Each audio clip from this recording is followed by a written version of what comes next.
টোনা ও টুনি তারা দুজনে বাসায় চলে আসে এবং এসে তারা বলাবলি করছে যে দেখো আমাদের জীবন খুবই কষ্টে কাটছে, তো কীভাবে আমাদের জীবন আরও সুন্দরভাবে কাটানো যায়।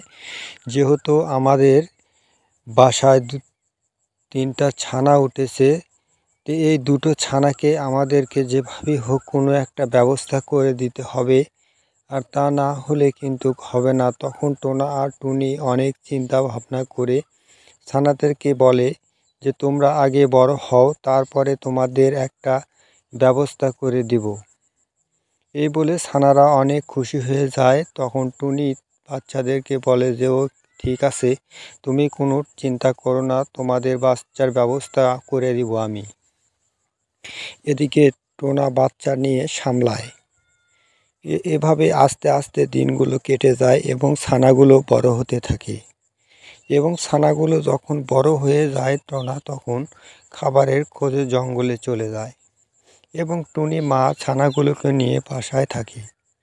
এবং বাসায় থাকতে থাকতে টুনি মাকে বলে, তখন ছানাগুলো তার মাকে বলে যে মা, বাবা তো গেছে খাবার খুঁজতে, তো আমরা এখন কি করব।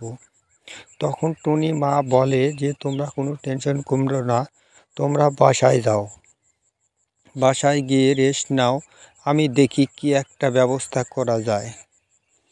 তখন টুনি মা তাদেরকে অনেক সান্ত্বনা দিয়ে তাদেরকে বাসায় দিয়ে পাঠায় এবং তারা অনেক চিন্তা ভাবনা করতে থাকে যে কিভাবে আমাদের দিনটা কাটবে।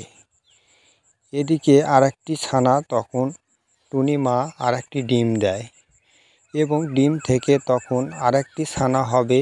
তখন বাচ্চারা বলতে থাকে যে আমার এখান থেকে আমার আরেকটি ছানা হবে, আমাদের আরেকটি ভাই হবে।